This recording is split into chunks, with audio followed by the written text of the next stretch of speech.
दिन एक कप सूखी रोटी, उसमें साफ शब्द है, न चोर हूं न चौकीदार हूं, सरकारी गलती नीतियों का मारा बेरोजगार हूं। न चोर हूं न चौकीदार हूं, सरकारी गलत नीतियों का मारा बेरोजगार हूं। अब 550 करोड़ में तालाब की योजना पर भी नहीं है, नल जल योजना, अब खेती योजना की ओर जा रहे हैं।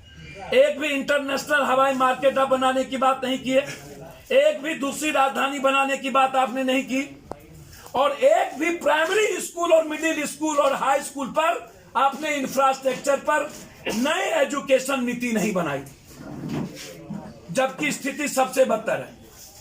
हेल्थ पर आपका सबसे ज्यादा, कोरोना के बाद दुनिया का सबसे ज्यादा हेल्थ सेक्टर कहीं खराब देखे गए तो वो बिहार देखे गए, उस पर आपने कोई चर्चा नहीं की। तो 550 करोड़ में सिंचाई क्या करेंगे आप? तो ये जो बजट है उसमें बहुत क्लियर है कि आपने बजट के मामले में बिहार में आपने कंप्लीट रूप से मूर्ख बनाने की कोशिश की, जिससे बिहार की प्रगति होगी। मैंने पहले कहा कि बिहार को 5 चीज क्या चाहिए, वो पप्पू यादव ने आपको कहा, जिस पर कोई चर्चा नहीं है। पर्यटन पे चर्चा नहीं है, लोगों की सुरक्षा पर चर्चा नहीं है, इंफ्रास्ट्रक्चर लाने पर चर्चा नहीं है, निवेश पे चर्चा नहीं है, उद्योग पे चर्चा नहीं है, प्राइमरी हेल्थ और प्राइमरी एजुकेशन पे चर्चा नहीं है। आप 5,500 का पीएमसीएच बनाएंगे, लेकिन अनुमंडल और ब्लॉक स्तर पर आपका कोई अस्पताल, अल्ट्रासाउंड, सीटी स्कैन, एमआरआई और एक्सरे मशीन लागू नहीं होगा, टेक्नीशियन नहीं, लैब नहीं। 12 सरकार, ये टेंडर कहां से? बस इन नेताओं को कमाने का टेंडर है ये बजट। गरीब विरोधी है ये बजट, मजदूर विरोधी है ये बजट, किसान विरोधी है ये बजट, कंप्लीट रूप से बिहार का दिवालियापन खत्म कर देगा और हमारे बिहार को शून्य से भी नीचे ले जाएगा। इस बजट का कोई औचित्य नहीं है, जहां पर्यटन नहीं, जहां निवेश नहीं, जहां उद्योग नहीं, जहां बंद पड़े फैक्ट्री नहीं। 3,675 फैक्ट्री जो चालू करने की बात ये कर रहे हैं कि है, उस पर 1% भी नीतीश कुमार जी बिहारी को रोजगार नहीं है, नहीं है। चैलेंज है नीतीश कुमार को। इंसाफी 15 दिनों के अंदर चार्जशीट हो, बलात्कार केस में भी और शराब के केस में भी, और 6 महीने के अंदर स्पीडी ट्रायल करके आजीवन कारावास या फांसी की सजा। लेकिन लगातार मासूम बच्चियों के साथ और गरीब बच्ची के साथ बलात्कार का सिलसिला इस बिहार में जारी है, और सत्ता पक्ष और विपक्ष दोनों चुपचाप बैठी थी, ट्वीट का खेल खेलती है। कोई भी वर्मा, ना तो कोई सीएम, ना डिप्टी सीएम, ना अध्यक्ष, अपराध के बारे में, बेतिया और मोतिहारी और वहां के अपराध के बारे में कोई चर्चा नहीं करता। मेरा सीधा डिमांड है, बहुत क्लियर हूं मैं इस मामले में, यदि सरकार बिल्कुल नहीं सुनने को तैयार है, अंधी है, बहरी है, धृतराष्ट्र के कुनबे से कंप्लीट रूप से घिरी हुई है, विपक्ष से आप कोई उम्मीद नहीं कर सकते।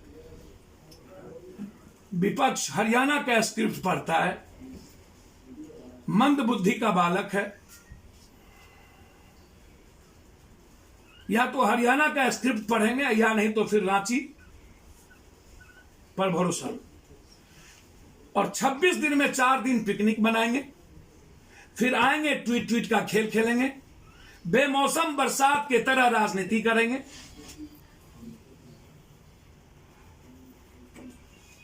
सत्ता पक्ष जब बर्बर हो जाती है तो विपक्ष चैलेंजेबल होता है। सदन में जिस तरीके से मैं क्या उम्मीद करूं ऐसे बालकों से, मुझे तो कभी कभी लगता है कि सत्ता पक्ष और विपक्ष की काउंसलिंग की जरूरत। एक तरफ क्यों अंधी और बहरी है और दूसरी तरफ ये मंद बुद्धि का विपक्ष। हठधर्मी बालक, अहंकार से डूबा हुआ, जिसमें सत्ता पक्ष और विपक्ष के लगभग भूमिका शराब में और इन चीजों में है। बिहार की इकोनॉमी को नीतीश कुमार जी, जीडीपी को आप मत दिखाइए। आपकी जीडीपी शराब, जमीन की, साहबगंज में अरबों खरबों की संपत्ति सरकारी, वहां के नेता एमएलए एमपी ने जमीन को बेच दिया। लगभग कौसी कॉलोनी से लेकर के सरकारी खास महल की जमीन बिहार सरकार के मंत्री संतरी और माफिया बेच रही, उसमें भी गई इकोनॉमी। खनन मंत्रालय में कंप्लीट रूप से नेताओं का इन्वॉल्व है, उसमें भी गई इकोनॉमी।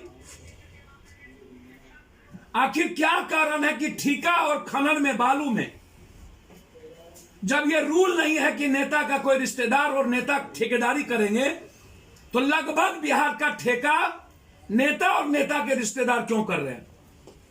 मैं उनसे जानना चाहता हूं कि कृषि में विकास, कारखाने पर उन्होंने कुछ नहीं दिया, नया बिजनेस उन्होंने नहीं लाया और नया निवेश उन्होंने नहीं लाया, तो रोजगार बढ़ाने की उन्होंने व्यवस्था कोई की नहीं। 19 लाख रोजगार, न निवेश, न कारखाने पर पैसे, न बंद फैक्ट्री पर पैसे और नया कोई बिजनेस, तो फिर रोजगार कहां से देंगे वो हम जानना चाहते हैं। सर्विस सेक्टर में भी कुछ नहीं दिया और मानव संसाधन का भी इस्तेमाल उन्होंने कुछ नहीं किया। कृषि नीति पर भी उन्होंने कुछ नहीं कहा, उद्योग नीति पर भी कुछ नहीं बोला। बीपीएससी का नोटिफिकेशन 2014 में हुआ, 2018 में परीक्षा लिया और 2019 में परिणाम घोषित किए गए, लेकिन आज तक इंटरव्यू नहीं लिया गया। और 20 लाख रोजगार देने की बात करने वाला 94,000 शिक्षक की बहाली अभी तक नहीं की, उसके बारे में चर्चा बजट में नहीं की गई। ना तो बंद पड़े चीनी मिल के बारे में कुछ कहे, ना रीगा चीनी मिल को आपने 60 करोड़ रुपया दी, और ना फूड प्रोसेसिंग यूनिट्स का कोई पर आप चर्चा की आपने पैसा दी, और ना ही कोई औद्योगिक इकाई स्थापित करने का पूरे बजट में जिक्र किया। पढ़ाई, दवाई, कमाई, सिंचाई, सुनवाई और कार्रवाई, जो आम आदमी को सीधे प्रभावित करता है, उसके लिए बजट में कोई जिक्र नहीं है। पढ़ाई, दवाई, कमाई, सिंचाई, सुनवाई और कार्रवाई, ये जो सबसे महत्वपूर्ण है बिहार के लिए, उस पर कोई चर्चा नहीं। 7 निश्चय पार्ट 1 आधा काम भी नहीं हुआ, भ्रष्टाचार में डूब गए। अब 7 निश्चय पार्ट 2 जल नल योजना का आधा पैसा घटा करके इन्होंने मात्र सिंचाई विभाग पर 550 करोड़ रुपया ही मात्र अलॉट किया, जिसमें तालाब भी बिहार के नहीं बनेंगे। बाहर नीतीश कुमार जी खेल स्टेडियम के लिए ये 5 सालों से लगातार बोल रहे हैं, इस बार भी कोई घोषणा कर रहे हैं, बजट नहीं मिली। नगर निगम पर भी इन्होंने कोई बजट नहीं दिया किसी भी जिले में। अब आप हमको एक बात बता दीजिए कि भ्रष्टाचार को रोकने के लिए भी इन्होंने कोई सीसीटीवी कैमरा या अन्य चीजों पर बजट नहीं दिया कि आप थाने में सीसीटीवी कैमरा लगाएंगे कि नहीं, अन्य जगहों का क्या करेंगे। अब बजट है क्या नीतीश कुमार जी का? मात्र कितना का बजट उन्होंने बढ़ाया? हम 2,11,000 अगले साल का बजट था और इस बार 2,18,000, तो 11 और 18,000 का डोनेशन क्या है? पर्यटक को लेकर के नीतीश कुमार जी से पप्पू यादव जानना चाहता है, जिसमें अपार संभावना है पर्यटक को लेकर के बिहार के डेवलपमेंट का। क्या नीतीश कुमार जी बिहार के पर्यटक पर 1 रुपया खर्चा नहीं करेंगे? यह मैं जानना चाहता हूं। सत्ता पक्ष और विपक्ष, इन दोनों की जुगलबंदी और इस दोनों की सत्ता का लोभ, दोनों की सत्ता को लेकर के जो युद्ध है, मल युद्ध, जिसमें बिहार के 13 करोड़ लोग पीस रहे हैं कंप्लीट रूप से,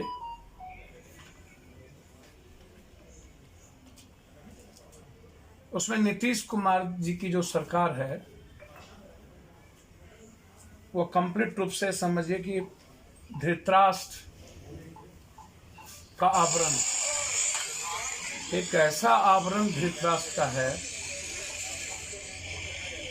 जिसमें यह सरकार बहरी भी है और अंधी भी है।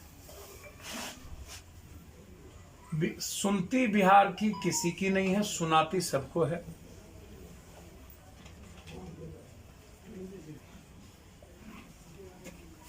शराब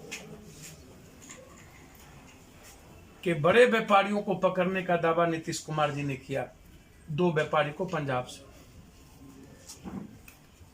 हम इस सरकार से मांग करते हैं, जानना चाहते हैं कि जिस व्यापारी को आपने पकड़ के लाया, क्या उसके कोई बैंक खाते अकाउंट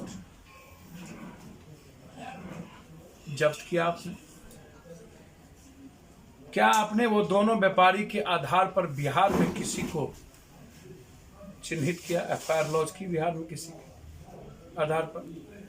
जब 200-400 गाड़ी डेली आती थी तो उनके पैसे भी सीज होने चाहिए थे, आपने किया? उनके अकाउंट का डिक्लेयर किया? उनके आने के बाद बिहार में किन किन को सामग्री मिलता था, क्या उसको एफआईआर दर्ज हुई?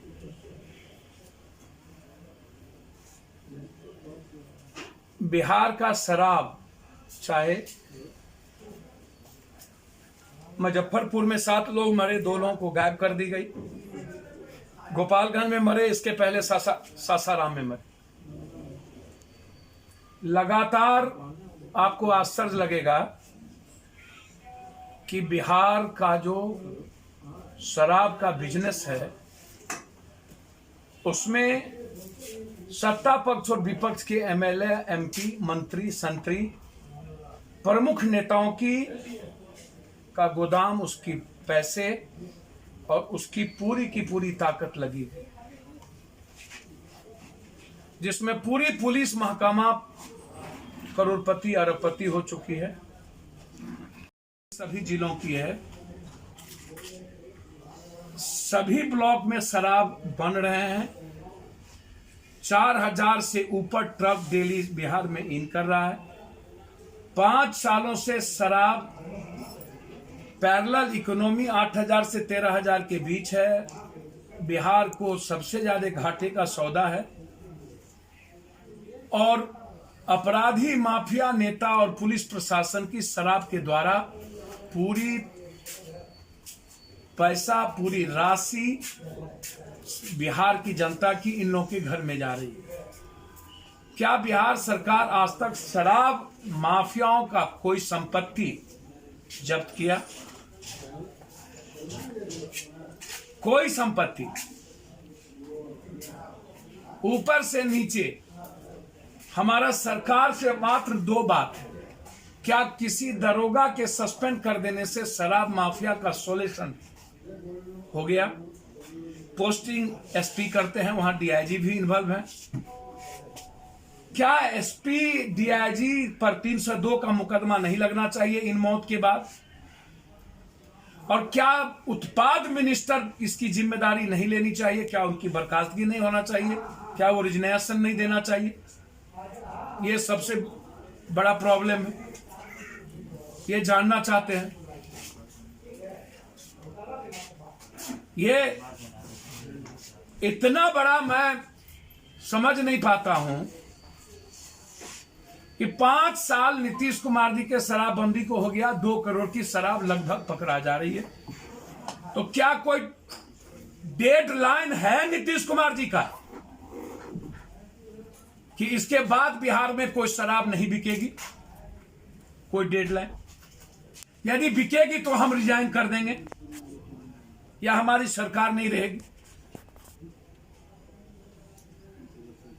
पूरा शराब के चलते अपराध बढ़े हैं, बलात्कार के केस बढ़े।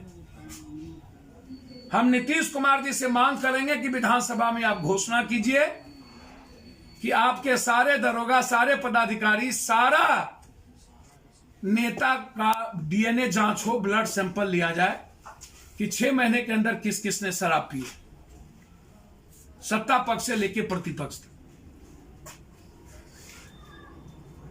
मात्र कुछ परसेंटेज नेता पदाधिकारी बचेंगे जिसका ब्लड में शराब की बू नहीं आएगी, अन्यथा लगभग लोग शराब पी रहे हैं, लगभग। बहुत क्लियर है इसकी जांच क्यों नहीं हो रही? और जो शराब माफिया लगातार इस बिहार में, लगातार, मैं अभी महुआ जा रहा हूं, वर्मा जी का हत्या हुआ, पूर्व जिला पार्षद, कल हम वहां थे उनकी फैमिली में। मुझे नहीं पता विधायक जी उसमें कितना रोल है, विधायक जी ने क्या किया है। उनकी पत्नी का कहना था कि विधायक जी मेरे सामने में ऑर्डर दिए मारने के। उनके भाई का कहना था उस इलाके, मैंने कल डीआईजी और एसपी से बातचीत की, हम वहां गए, भाजपा के प्रदेश अध्यक्ष वहीं के हैं, डिप्टी सीएम वहीं की है, और सबसे बड़ा अपराध का केंद्र बिंदु बन गया है पश्चिमी चंपारण, बेतिया, मोतिहारी, मुजफ्फरपुर का जोन जो है अपराध का बड़ा यूनिवर्सिटी, इंटरनेशनल यूनिवर्सिटी, शराब का भी इंटरनेशनल यूनिवर्सिटी, अपराध का भी इंटरनेशनल यूनिवर्सिटी। जब दो लोगों को आप पकड़े तो अन्य लोगों पर इन्वेस्टिगेशन क्यों शुरू कर दिए, जबकि एफआईआर एक ही हुआ था? यदि इन्वेस्टिगेशन है होगा, उनकी पत्नी का कहना है कि इन्वेस्टिगेशन सीबीआई से हो, क्योंकि मुझे भरोसा नहीं है कि देवनंदन वर्मा या वर्मा जी का जो हत्या हुआ उसमें न्याय मिलेगा। यदि सरकार 10 दिनों के अंदर कोई कार्रवाई नहीं करती है तो वाल्मीकि नगर से बेतिया डीआईजी तक हम पदयात्रा करेंगे। बहुत क्लियर है, जघन्य अपराध हुए हैं, उसमें सरकार के विधायकों का एफआईआर है। विधायक हैं या है नहीं है मैं ऐसा नहीं मानता हूं, लेकिन उनकी पत्नी कह रही है विधायक सामने में रह के 4 स्कॉर्पियो से मरवाए, तो क्या सरकार निष्पक्ष जांच के लिए सीबीआई इंक्वायरी कराएगी? तीसरी चीज बहुत क्लियर है, बलात्कार।